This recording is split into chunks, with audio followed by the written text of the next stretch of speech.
네, 계속해서 61번 문제 보겠습니다. 전세권에 관한 설명으로 틀린 것은 그랬는데요. 전세금 지급은 전세권 성립의 요소다. 전세금은 요소다. 맞죠? 2번 당사자가 주로 채권 담보 목적을 갖는 전세권을 설정하였더라도 장차 전세권자의 목적물에 대한 사용수익권을 완전히 배제한 것이 아니라면 그 효력은 인정된다. 그냥 지나갑니다. 건물 전세권이 법정 갱신된 경우 전세권자는 전세권 갱신에 관한 등기 없이도 제3자에게 전세권을 주장할 수 있다. 이게 법정이죠. 법률 규정에 의한 것이니까 등기 없이도 제3자에게 주장할 수 있다. 4번 전세권의 존속기간 중 전세 목적물의 소유권이 양도되면 그 양수인이 전세권 설정자의 지위를 승계한다. 이게 전세권은 물권이니까 대항력이 있잖아요. 양수인이 설정자가 돼서 설정자의 지위에서 전세금을 반환해야지 되는 거죠. 그걸 말하고 있는 것이고요. 5번이 많이 본 건데 건물 일부에 대한 전세에서 전세권 설정자가 전세금 반환을 지시하는 경우 전세권에 기하여 건물 전부에 대해서 경매를 청구할 수는 없죠. 우선 변제를 받을 수는 있지만. 그래서 전부에 대해서 경매 청구는 안 돼. 우선 변제 받을 수 있다. 많이 본 거죠. 그래서 5번이 정답 이렇게 되겠고요. 그 다음에 62번. 저당 부동산의 제3취득자에 관한 설명으로 옳은 것을 모두 고른 것은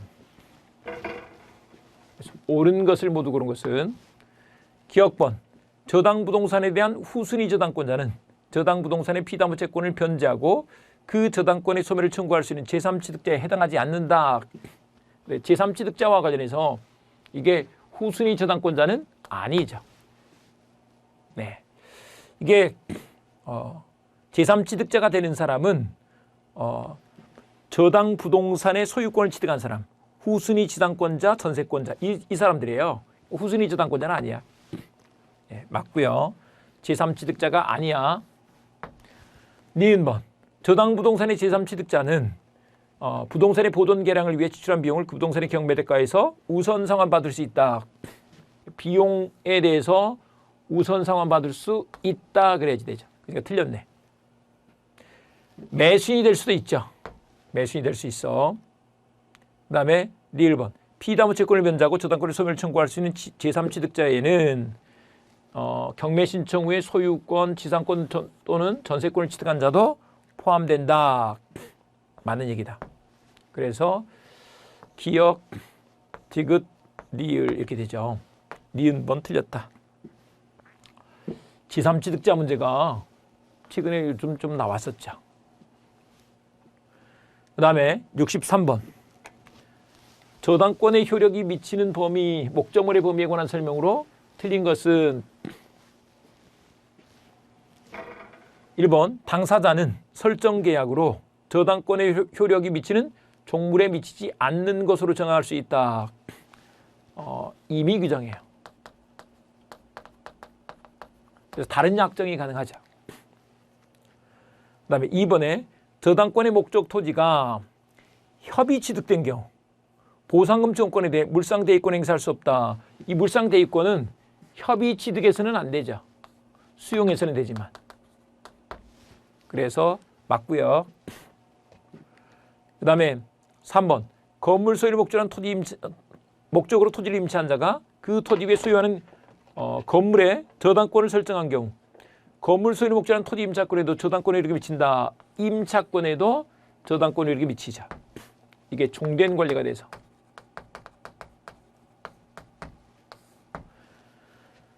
맞고요. 4번 저당 목적물의 변형물인 금전에 대해 이미 제3자가 압류한 경우 저당권자는 물상대위권을 행사할 수 없다 그랬는데 제3자가 압류해주면 땡큐가 되죠. 그래서 물상대위권 행사할 수 있다 이렇게 해야 된다. 이것도 아주 유명한 내용이죠. 4번 정답이고요. 저당 부동산에 대한 압류 이후에 저당권 설정자의 저당 부동산에 관한 차임채권, 차임채권에도 저당권에 이렇게 미친다. 압류 이후 일 때는 미친다는 거죠. 이 차임채권이 과실인데 법정 과실인데 법정 과실에는 원칙적으로 저당권 효력이 미치지 않지만 압류 이후에는 미친다 하는 것이다. 정답 4번 이렇게 되겠습니다. 그 다음에 64번. 유치권 성립을 위한 결령관계가 인정되는 경우를 모두 고른 것은 그랬는데, 유치권이 성립하는 것은 수공비에다가 세개죠. 개. 요거다. 권리금은 안 돼요. 보증금도 안 돼요. 우리 임대차에서는 비용상환청권, 요거예요. 비용상환청권. 필요비, 유익비. 그런데 디귿번, 가축이 타인의 농작물을 먹어 발생한 손해에 관한 배상증권, 손해배상증권, 요거는 유치권이 되죠. 개가 사람을 물었어. 말이 남의 농작물을 망쳤어. 이게 말 사건인데요. 제주도에서 말이 남의 농작물을 망쳐버렸어. 막 먹어 치우고 그래버렸어. 결국 개가 사람 무는 거랑 똑같다. 유치권이 된다는 거죠. 그래서 디귿번만 맞다. 세개. 이걸 알고 있으면 되는 거다. 그 다음에 65번. 65문제도 쉬운 문제가 나왔죠. 동시행 관계에 있는 것을 모두 고른 것은 그랬는데,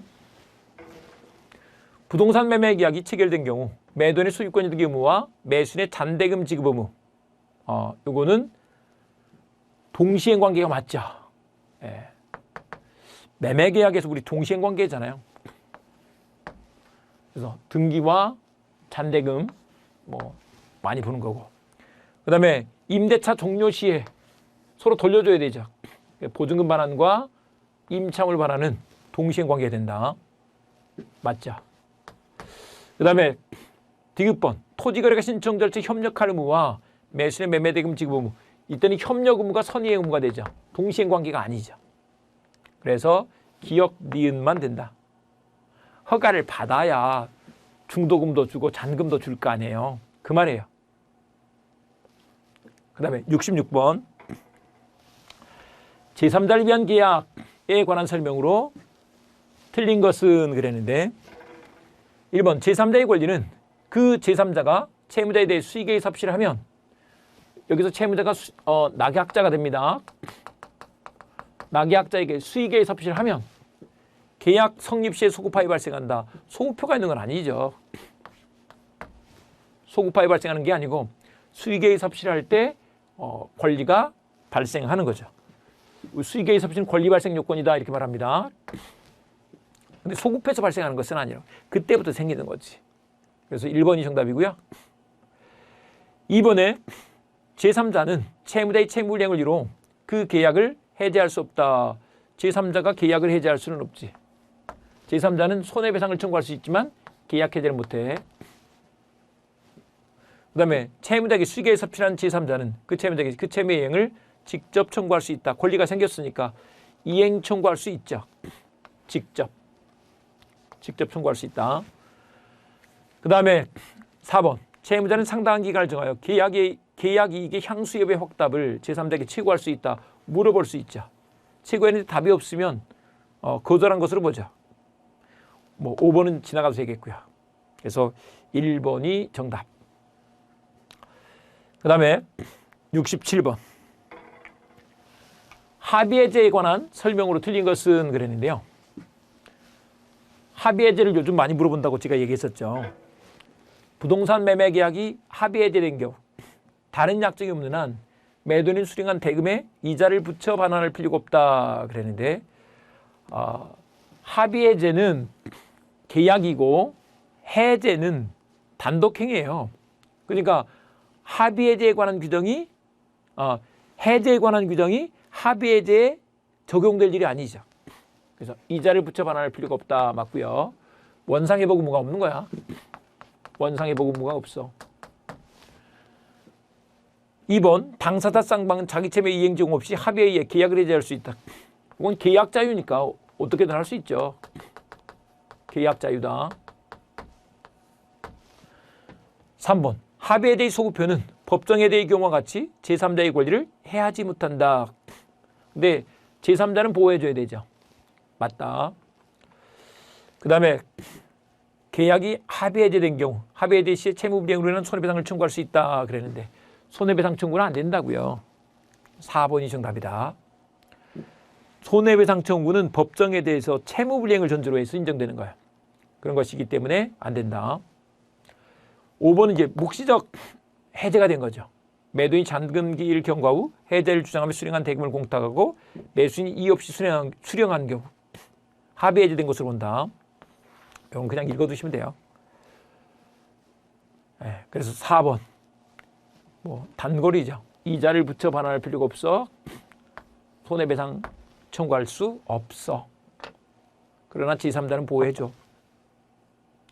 자, 68번 청약. 청약에 관한 설명으로 옳은 것은 그랬는데요.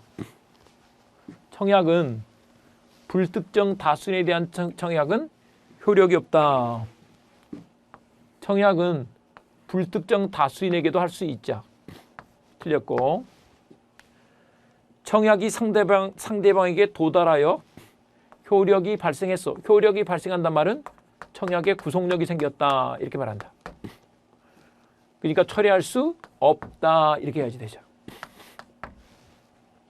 2번 틀렸고 그 다음에 3번 당사자 간의 동일한 내용이 상호 교차된 경우 이게 교차 청약이죠. 교차가 되려면 지나가야 될 거 아니에요. 그러니까 양청약이 발송이 아니고 도달한 때 교차, 도달, 청약도 도달지. 그 다음에 4번 계약 내용이 제시되지 않은 광고는 청약에 해당한다. 일반적인 광고는 뭐다? 청약이 아니고 청약의 유인에 해당하게 되죠. 청약의 유인 이렇게 되는 것이다. 네. 그러니까 정답은 5번 이렇게 돼야 되겠네요. 다 풀었으니까. 근데 이것도 마찬가지예요.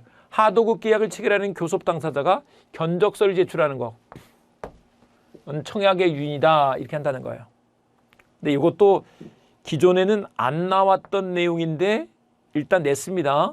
근데 이제 냈어도 뭐예요? 이거 1, 2, 3, 4번을 다 풀 수 있으니까 정답 고르는 애들은 문제가 없잖아요. 이렇게 골라가면 되는 거죠. 청약의 유인이다. 견적서를 제출하는 것은. 네, 이렇게 봐주시면 됩니다. 그 다음에 69번. 약관에 관한 설명으로 틀린 것은 그랬는데요. 이 약관 문제는 사실 20회 이하, 20회부터 31회까지 한 번도 안 나왔어요. 그러니까 10년 넘게 안 나오던 문제를 낸 거잖아요. 그리고 다른 시험에서도 물론 고시에서는 나옵니다. 나오긴 나오는데 아주 자주 나오는 문제가 아니라니까요. 그게 민법에서 막 다룰 문제는 아니에요. 특히 부동산 민법에서는 약관 문제를 다룰 일이 아니지. 그러니까 안 나올 건데 제가 말씀드렸죠. 기존의 공인중개사 시험 출제법에서 약간 어긋난 거죠. 기존 문법에 좀 어긋난 거야. 그래서 냈단 말이죠. 그러니까 이런 것들은 공부하시더라도 또 공부를 하시면 안 돼. 이제 이거 안 나와. 나와도 찍으면 되지. 이걸 공부해가지고 맞추려고 하시면 안 된다. 그래서 정답만 보시면 이제 요게 있는데 요거 한 가지만 보시면 보통거래약관의 내용은 계약 체결자의 이사나 구체적인 사정을 고려해 구체적 주관적으로 해석해야 한다 그랬는데 그런 게 아니고 해석할 때 객관적 통일적 해석의 원칙이 있자.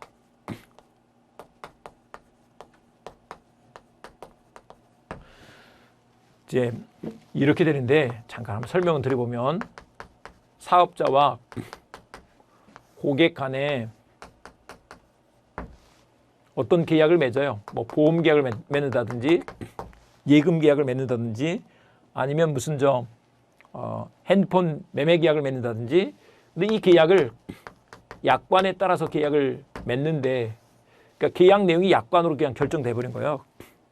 이렇게 되는데 이거를 고객에 따라서 어떤 고객한테는 좀 유리하게 해주고 어떤 고객한테는 좀 불리하게 해준다는 거예요. 고객에 따라 다르게 해석하면 안 되는 거지. 이게 객관적, 통일적 해석의 원칙이다. 구체적, 주관적으로 하면 안 된다고.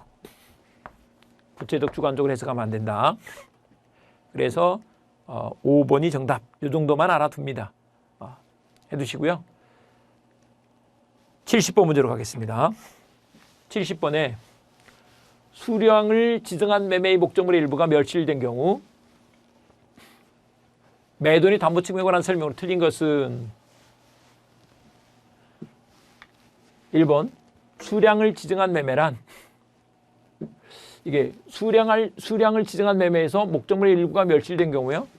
수량 부족 일부 멸실 문제죠. 일부 멸실. 수량을 지정한 매매란 특정물이 일정한 수량을 가지고 있다는 데 주안을 두고 대금도 그 수량을 기준으로 정한 경우를 말한다. 요건데 우리 이제 한마디로 부동산 매매 계약을 맺을 때 평당 가격을 쳐서 맺는 경우를 말하는 거예요. 대표적으로 아파트 분양 계약 같은 것이 그렇죠. 아파트 분양 계약을 맺는데 평당 얼마에서 그 계약을 맺죠.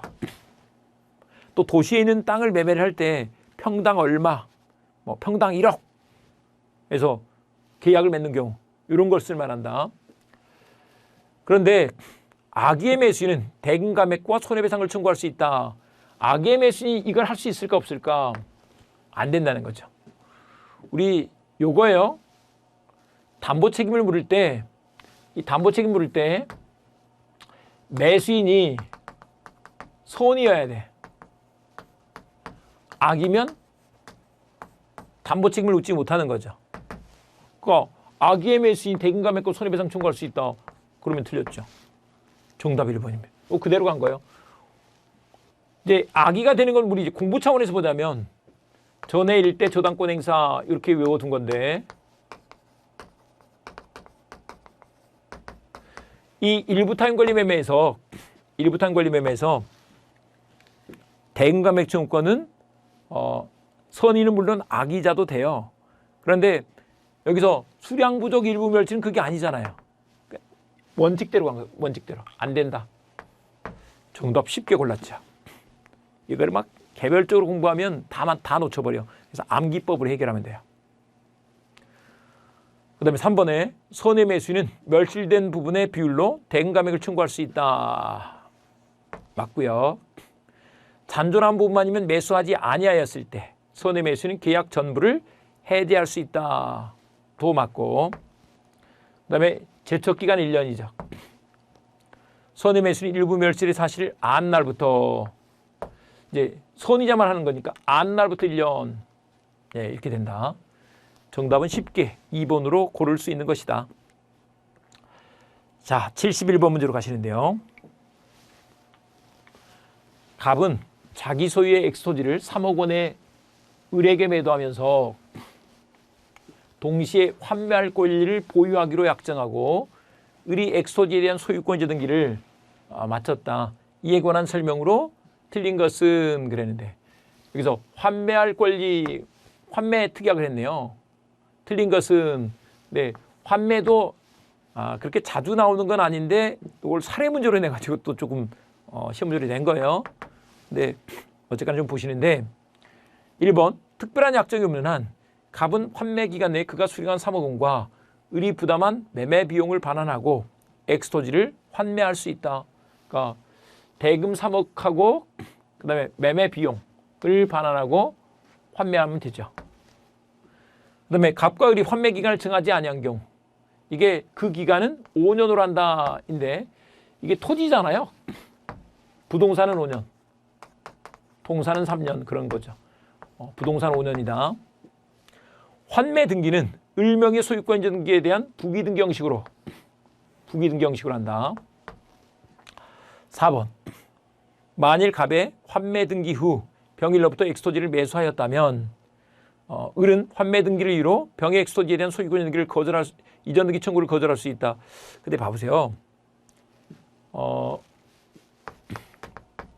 갑과 을 사이에 매매 계약을 맺고 환매 특약을 맺어놨어요. 매매 계약과 동시에. 그런데 을이 또 병한테 X를 매매로 팔았대. 이런 경우에요. 지가 팔아놓고 야 우리 환매 특약 있으니까 못 넘겨. 이럴 수 있느냐 이 말이에요.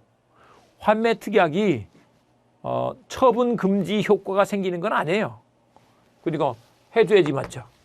그래서 엑스토지를 매수했다면 등기를 넘겨줘야지. 거절하면 안 된다. 이 말인 것입니다.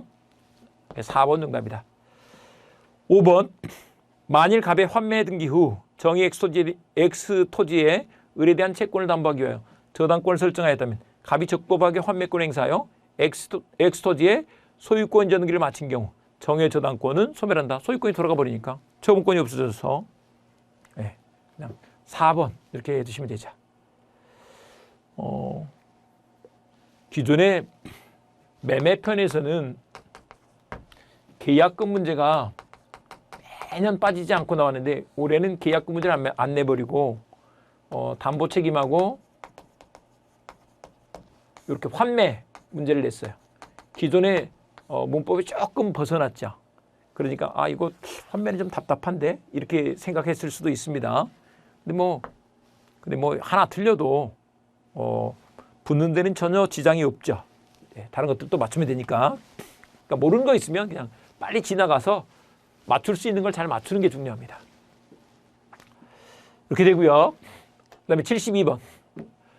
부동산 교환 계약에 관한 설명으로 옳은 것을 모두 고른 것은 그랬는데요. 옳은 것을 모두 고른 것은 교환 계약은 우리가 공부하는 매매, 교환, 임대차 다 마찬가지입니다. 임대차는 쌍무, 유상, 낙성, 분료식 계약이야. 그러니까 맞는 얘기네. 유상 쌍무 계약이야. 니은번 일방이 금전의 보충 지급을 약정한 경우 그 금전에 대하여는 매매 대금에 관한 규정을 준용한다. 이제 보충금이라고 하죠. 갑과 을이 갑이 X를 넘기고 을이 Y를 이렇게 주는데 이걸 서로 맞바꾸니까 교환이에요. 그런데 그게 좀 부족해 Y가. 그래서 100만 원을 보충한단 말이에요. 이게 보충금이죠. 보충금이 주어져도 이거는 교환. 근데 돈 주는 측면에서 매매 측면이 있으니까 여기는 매매에 관한 규정을 특히 매매 대금이죠. 매매 대금에 관한 규정을 준용해 주는 거죠. 그 다음에 다른 약정이 없는 한 각 당사자는 목적물의 하자에 대해 담보 책임을 부담한다 그랬는데 하자 담보 책임 이게 유상계약이니까 유상계약에서는 담보 책임 문제가 생기죠. 서로 값을 해야 될 거 아니에요. 서로 값을 못할 때 담보 책임 문제가 생기는 거니까. 네, 그렇고요. 그 다음에 리을번 당사자가 자기 소유 목적물의 시가를 묵비하여 상대방에게 고지하지 않은 경우 특별한 사정이 없는 한 상대방의 의사결정에 불법적인 간섭을 하는 것이다. 네, 상대방의 의사결정에 불법적인 간섭을 하는 것을 사기라고 하는데 시가는 사기 아니야. 우리가 시가는 착오 아니야, 사기 아니야 이렇게 많이 말을 한다. 착오 아니야, 사기 아니야. 네, 그래서 착오 아니야. 틀렸죠. 정답은 3번. 기역, 니은, 디귿만 맞는 설명이 되겠습니다. 73번. 을이 갑으로부터 건물 소유를 목적으로 엑스토지를 10년간 임차하여 그 위에 자신의 건물을 신축한 경우에 관한 설명으로 틀린 것은 했는데요. 먼저 1번. 특별한 사정이 없는 한 갑이 엑스토지의 소유자가 아닌 경우에도 임대차 계약은 유효하게 성립한다. 그래서 엑스토지를 10년간 임차했습니다. 틀린 것은 근데 이게 임대인이 소유자가 아니어도 아무 상관이 없죠. 타인 관리 임대차가 가능한 것이다. 네, 인정되죠. 2번 갑과 을 사이에 반대 약정이 없으면 을은 갑에 대하여 임대차 등기 절차에 협력할 것을 청구할 수 있다. 등기 청구권이 인정되죠. 근데 이게 반대 약정이 있으면 반대 약정이 가능해요. 안 돼. 임의 규정이다. 이건 이제 우리가 또 아는 내용이죠. 그 다음에 3번. 을이 현존한 지상 건물을 등기해도 임대차를 등기하지 않은 때는 제3대에 대해 임대차의 효력이 없다. 이게 임대차 자체를 등기하면 대항력이 생기는데 건물을 등기해버려도 임대차의 효력이 있다는 거죠. 네, 제3자에 대해서 대항력이 인정돼. 그냥 3번이 정답이네. 네, 3번 많이 중요하고요. 4번 10년의 임대차 기간이 경과한 때 의뢰 지상 건물이 현존하는 경우 을은 임대차 계약에 갱신을 청구할 수 있다. 그래서 임대차가 끝났는데 지상 건물이 현존하면 갱신 청구권이 먼저 인정되죠. 갱신 청구할 수 있는데 그걸 거절했어. 임대인이 거절했어. 그러면 지상물 외 청구권 이렇게 가는 것입니다. 5번 의뢰 차임 연책이 2기의 차임액에 달하는 경우 특약이 없는 한 갑은 임대차 계약을 해지할 수 있다. 이렇게 말한다.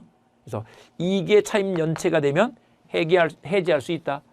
우리가 이제 2년, 2기, 3기 이렇게 많이 배우는데 지료 2년 연체가 있을 때 소멸 청구할 수 있고 임대차에서 2기 연체가 있으면 해지할 수 있고 상가에 가면 3기 이렇게 되죠. 연체됐을 때 하는 것들이 이거다. 2년, 2기, 3기. 그중에 2기가 나온 거죠. 2기가. 네, 이렇게 받으시면 되겠고요. 그 다음에 74번.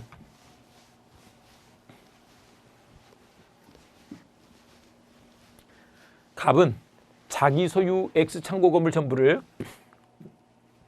을에게 월차임 60만 원에 3년간 임대하였고 을은 갑의 동의를 얻어 X 건물 전부를 병에게 2년간 전대하였다. 이에 관한 설명으로 틀린 것은 그랬는데 동의받은 전대차가 있는 경우네요.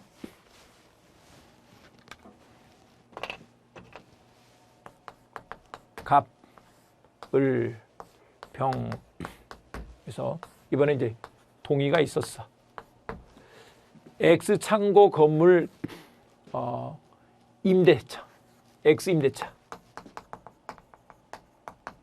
X 전대차 이렇게 있는 거예요. 여기는 월세가 60만 원이고 여기는 70만 원으로 이렇게 정했네요. 1번 갑과 을의 합의로 임대차 계약을 종료한 경우 병의 권리는 소멸한다. 정답이 아주 쉽게 나왔는데 이 전차인 이 사람은 동의를 받은 사람이기 때문에 보호를 해줄 필요가 있죠. 그래서 이게 합의로 종료하는 것은 지들 마음이지만 병의 권리까지 소멸하는 건 아니죠. 전차권을 인정해줘 버려. 그래서 1번 정답이다. 네, 그렇고요. 2번 병은 직접 갑에 대하여 월차임 60만 원을 지급할 의무를 부담한다. 이렇게 되는데 요거요. 임대를 보호하기 위해서 병이 갑에게 직접 의무를 부담하는 것을 해요. 권리를 갖지는 않죠. 권리는 없고 의무가 있다 이렇게 말한다. 그래서 의무를 부담한다. 맞고요. 그러니까 갑은 을에게 60만 원의 차임 지급을 청구할 수 있죠. 70만 원 달라고 하면 안 돼. 요거까지만. 10만 원 여기서 받아야죠. 4번 갑에 대한 차임 연책이 120만 원에 달하여 갑이 임대차 계약을 해지한 경우 병에게 그 사유를 통지하지 않아도 해지로서 병에게 대항할 수 있다. 이게 이제 전차임 보호를 위해서 만약에 기간 약정이 없을 때 해지 통고가 있으면 해지 통고를 했으면 이렇게 해지 통고를 했어. 그럼 여기다가 통지를 해줘야 된다는 거죠. 그런데 이게 차임 연체액이 2달치 밀려서 해지가 됐어. 그때는 통지가 필요 없다는 거야. 통지하지 않아도 나가라고 할 수 있는 것이다. 5번 전대차 기간이 만료한 경우 병은 갑에게 전전대차와 동일한 조건으로 임대할 것을 청구할 수 없다. 네, 청구할 수 없다. 네, 이렇게 되겠습니다. 이건 됐고요. 그 다음에 이제 75번.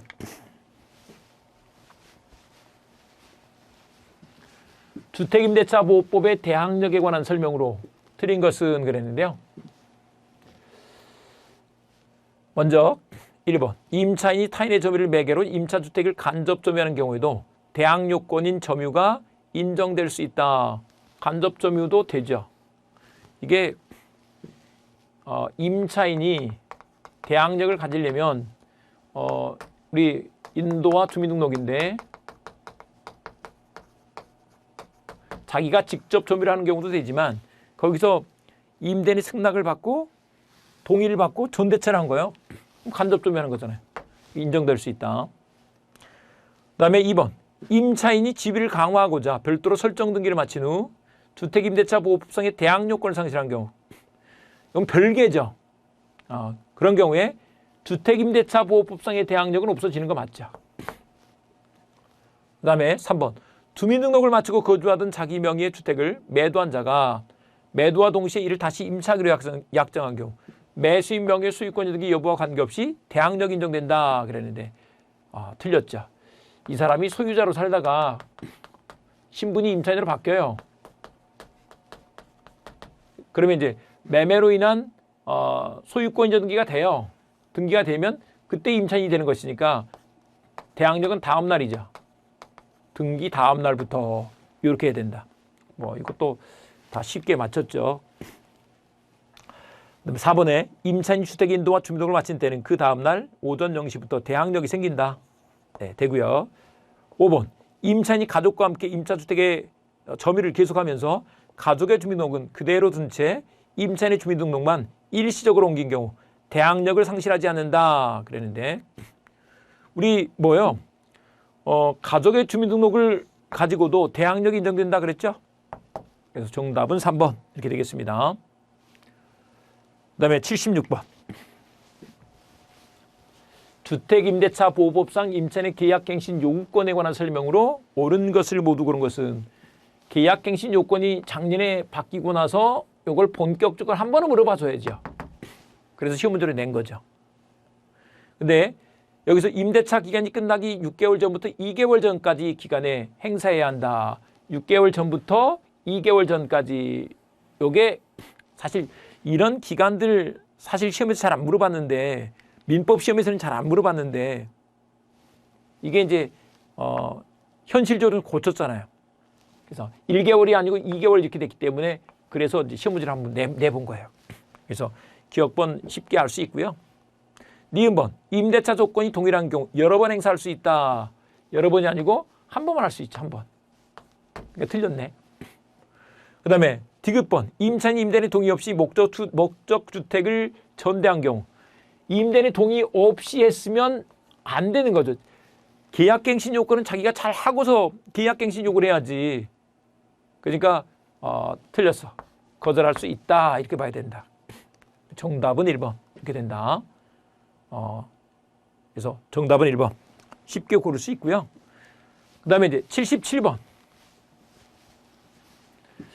갑은 2021년 2월 1일 서울특별시에 위치한 을 소유의 X 상가 건물에 대하여 우리 서울 X 상가 건물 요거예요. 네, 보증금 5억 원에다가 월 차임 500 그러면 5억 더하기 500 곱하기 100 이렇게 되는 거니까 결국 10억이잖아요. 10억. 10억이면 상가임대차법이 적용되지 않는 거네. 예외적으로 적용되는 게 있죠. 이걸 빨리 받아야 되죠. 갑은 2021년 2월 15일 건물의 인도를 받아 영업을 개시하고 사업자 등록 신청까지 했어. 대항력이 생겼네. 이에 관한 설명으로 옳은 것을 모두 고른 것은 여기서 모두 고른 것은까지 한번 생각해 보자고요. 그래서 이제 이의제기 할 수 있는 여지가 좀 있는 것인데 우리 상가임대차법은 서울 기준으로 9억 이하에 되니까 10억이면 적용이 안 되죠. 근데 적용될 수 있는 것이 있는데 대개권해가 적용돼. 대항력, 계약갱신 요건, 권리금, 3기 연체 시 해지. 대게집이 그 대게집이 대게를 맛있게 해요. 그래서 대게를 권한다고. 근데 우선 변제권이 인정되는 게 아니죠. 근데 확정일자는 우선 변제에 관한 것이잖아요. 적용된다 그랬으니까 틀렸어. 근데 니은번을 잠깐 두고요. 디귿번. 갑이 2개월분의 차입을 연체하던 중 매매 건물의 소유자가 병으로 바뀐 경우 특별한 사정이 없는 한 연체 차임은 을에게 지급해야 한다. 근데 봐보세요. 여기서 연체 차임은 원래 주인에게 줘야지 되죠. 그것까지 넘어가는 게 아니기 때문에 그렇다. 그래서 디귿번에 맞아요. 그래서 디귿번으로 정답을 했는데 니은번이 이제 문제인 거예요. 보시면 갑이 임차 건물의 일부를 중과실로 파손한 경우, 중과실로 파손한 경우 계약갱신을 요구할 수 있다 그랬는데, 대개권에서 계약갱신 대항력 인정되고 계약갱신 요건이 인정돼요. 계약갱신 요건이 인정되죠. 이건 인정되잖아요. 근데 요구권이 있는데 거절할 수 있는 경우가 있어요. 거절할 수 있는 경우. 그게 삼합중대죠. 3기 차임연체가 있을 때, 합의로 상당한 보상을 했을 때, 고의 또는 중대한 과실로 파손했을 때, 또 전부 또는 대부분을 철거하려고 할 때, 이때 되는 건데, 그럼 봐보세요. 중과실로 파손하면 이게 뭐예요? 거절할 수 있는 것이죠. 거절할 수 있는 것. 근데 법조문에는 정당한 사유 없이 거절하지 못한다 이렇게 했어요. 그러나 삼합중대의 경우에는 그러하지 아니하다 이렇게 했기 때문에 거절할 수 있는 거죠. 근데 그렇게 보면 계약갱신 요구할 수 없는 건가? 이렇게 해석할 수도 있지만 분명히 법조문에는 계약갱신을 요구할 수 있다. 다만 이 경우는 거절할 수 있다 이렇게 되어 있는 것이기 때문에 해석을 사실 이게 이제 명확하게 딱 판례가 있으면 판례대로 가면 될 텐데 판례가 그걸 명확하게 말한 건 없잖아요. 그렇다면 요거를 복수 정답으로 보는 것이 맞지 않겠느냐 이 말이에요. 네, 그래서 니은번도 정답이 된다 이렇게 봐야 될 거예요. 그렇다고 그러면 2번과 3번만 정답이냐? 근데 봐보세요. 모두 고른 것은 그랬잖아요. 모두 고른 것은. 만약에 4번에 뭐 예를 들면 2번에 니은과 디귿이 있으면 2번만 정답이 돼야 되지. 근데 작년 또 시험 문제에서 정답을 이렇게 냈다가 니은 디귿이 나오니까 이걸 복정답으로 이렇게 한 적이 있어요. 사실 엄밀한 의미에서는 2번만 정답이 돼야 되는 거죠. 2번만. 그런데 이렇게 하는 경우들도 있더라. 근데 여기는 봤더니 그게 없잖아요. 그러니까 2번만 정답으로 할 수가 없어. 2번, 3번만 할 수가 없어. 없잖아요. 니은 디귿이 같이 들어가는 게. 그러면 정답 없으니까 모두 정답으로 하는 것이 맞지 않겠느냐 이런 얘기인 것입니다. 모두 정답을 하는 것이 맞겠다. 이런 주장입니다. 법조문의 근거에 의해서 이렇게 해볼 수 있지 않겠는가. 매년 한 문제씩 이렇게 문제가 있네요. 네. 77번 이런 문제가 있고요. 뭐 출제하다 보면 모의고사에서도 그런 오류 문제들이 좀 있잖아요. 그러니까 출제자는 충분히 이렇게 오류가 생길 수 있는데 검증팀에서 잘 검증을 했어야 했는데 그걸 잘 못하지 않았느냐 뭐 이런 생각이 좀 듭니다. 근데 이제 취지는 알겠어요. 계약갱신 중과실로 파손했으면 이 요구할 수 없다 이렇게 보는 게 맞지 않느냐 이 말이죠. 요구할 수 없다 이렇게 보는 게 맞지 않겠느냐. 그 취지는 알겠는데 저는 이제 강의하는 입장에서 제 강의를 들은 수강생 여러분들이 모두 합격하기를 바라는 마음에서 강력하게 주장해 봅니다. 자, 78번. 가등기담보법에 관한 설명으로 틀린 것은 담보가등기를 마친 부동산에 대하여 강제 경매가 된 경우 담보가등기 권리 요거는 뭐가 돼버려요? 저당권이 돼버리죠. 저당권은 경매가 있으면 모두 소멸해버리죠. 맞죠? 2번 가등기 피담보 채권은 당사자 약정과 관계없이 가등기의 원인 증서인 매매 이약서 등의 매매 대금 한도로 제한된다. 여기 일단 틀렸는데 이것도 많이 본 건 아니에요. 좀 일단 지나가 보자고요. 3번 채무자가 청산기간이 지나기 전에 한 청산금에 관한 권리 양도는 이로써 후순위 권리자에게 대항하지 못한다. 후순위 권리자한테 시간을 줘야 되는 청산기간 지켜야 되죠. 그러니까 이거 맞아요. 그 다음에 4번은 이제 기존에 나왔던 거니까 가등기가 담보가등기인지 보전가등기인지 여부는 거래의 실질과 당사자의 의사 해석에 따라 결정된다. 맞고요. 그 다음에 5번 가등기 담보 부동산의 예약 당시 시가가 그 피담보 채무액에 미달한 경우에는 청산금 평가액의 통지를 할 필요가 없다. 예약 당시 채무액에 미달됐어. 그러면 아예 가등기 담보법이 적용되는 게 아니죠. 가등기 담보법이 적용될 일이 아니라고. 그러니까 통지할 필요도 없는 거죠. 채권액과 가액이 있는데 이 가액이 더 비쌀 때 그때 가등기담보법을 적용한다. 가등기담보법은 고리대금업자를 잡기 위한 법이기 때문에 그래. 근데 반대로 이런 경우야. 이 경우는 고리대금업자가 아니고 오히려 천사라고 했죠. 천사를 뭐하러 법이 규율을 해? 법이 있을 필요가 없지. 이 말인 거예요. 그런데 이제 2번인데 그렇게 보면 2번이 정답이 되는 거죠. 그런데 2번을 좀 이해를 하자면 그냥 이제 이해를 좀 시켜드리자면 그냥 이게 우리 돈 빌려주고 하는 거잖아요. 그러니까 매매 이약상의 매매 대금 한도로 제한될 게 아니야. 그냥 약정에 따라 가는 거예요. 약정에 따라서 간다는 차원에서 2번이 정답 이렇게 하시면 되겠다. 자, 79번. 갑은 법령상의 제한을 피하여 을 소유의 X 부동산을 매수하고자 자신의 친구 병과 X 부동산의 매수에 관한 명의신탁 약정을 체결하였다. 근데 이것도 기존의 문법에서 좀 바뀐 거예요. 최근 한 10년 정도는 거의 매도인은 병, 그리고 이제 신탁자는 갑, 수탁자가 을 이렇게 했는데 이번에 바꿔버렸잖아요. 그러니까 기존 문법에서 좀 어긋났죠. 이거 좋지 않아요, 약간. 그러니까 이번에 굉장히 자기 주장이 강한 분이 시험 출제위원으로 들어가신 거다. 아니면 이걸 바꾸지 말라 그러니까 막 못 바꾼 거예요. 근데 이제 기존 문법대로 가려면 나중에 이제 그런 분들은 초빙 못 받고 원래대로 돌아가겠죠. 근데 그런 게 아니고 그냥 이제 좀 개방할 거야. 그러면 또 다시 원래대로 가겠죠. 근데 어쨌거나 보면 을 소유 매수하고자 자신의 친구 병과 명의신탁 약정을 체결했는데 그에 따라 병은 을과 X 부동산 매매 계약을 체결하고 병이 매매 계약을 체결했네. 그러면 계약형 명의신탁이 되는 거죠. 매수자금 나오죠. 계약형 명의신탁이 되는 거죠. 그래서 병이 매수인, 갑이 신탁자, 을이 수탁자 이런 상황이에요. 병 명의로 등기를 마쳤다. 그래서 X 매매를 하고 이렇게 등기를 마쳤다. 틀린 것은 여기서 친구 병과 했죠. 그럼 갑과 병 사이 명의신탁 약정은 무효가 맞죠. 갑이 을한테 이런 거예요. 좀 사줘하면서 위임을 하고요. 그다음에 네 명의로 갖고 있어. 명의신탁 약정을 한 거야.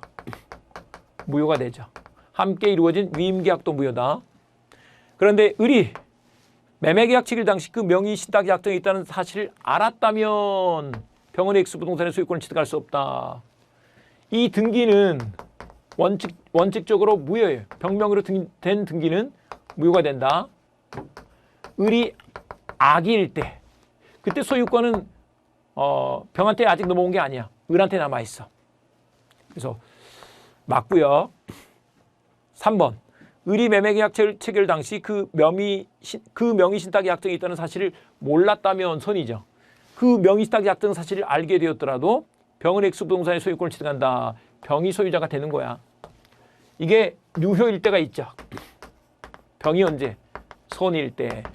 어쨌거나 그때 몰랐다면 나중에 알게 된 건 신경 안 써. 그래서 그때는 소유자가 병이 된다 이 말이에요. 소유자가 병이 된다.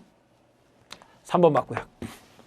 4번 병이 X 부동산의 소유권을 취득한 경우 갑은 병에게 제공한 X 부동산의 매수자금 상당액을 부당이득으로 반환 청구할 수 있다. 이 매수자금 준 거를 부당이득으로 반환 청구할 수 있는 거죠. 네, 이렇게 되고요.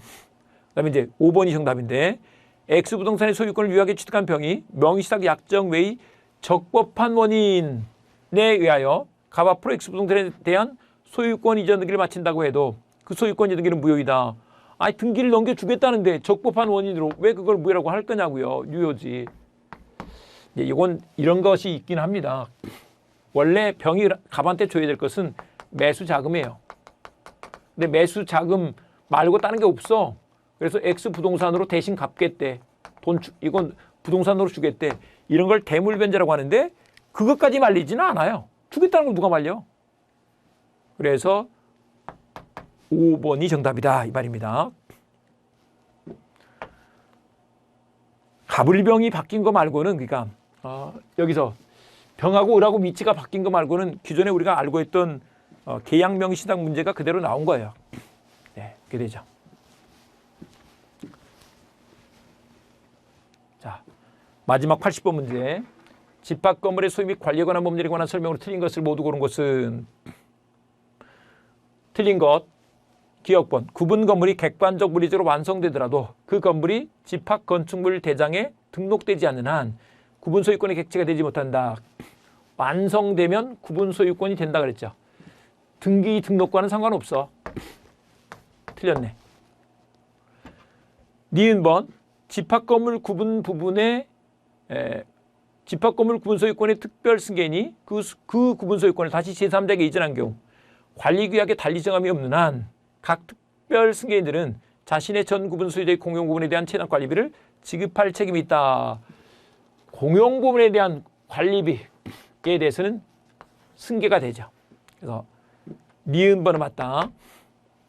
그 다음에 전유 부분은 구분 소유권의 목적인 건물 부분을 말한다. 그런 것이니까 결국 뭐 집합건물법도 시험 문제로 나왔죠.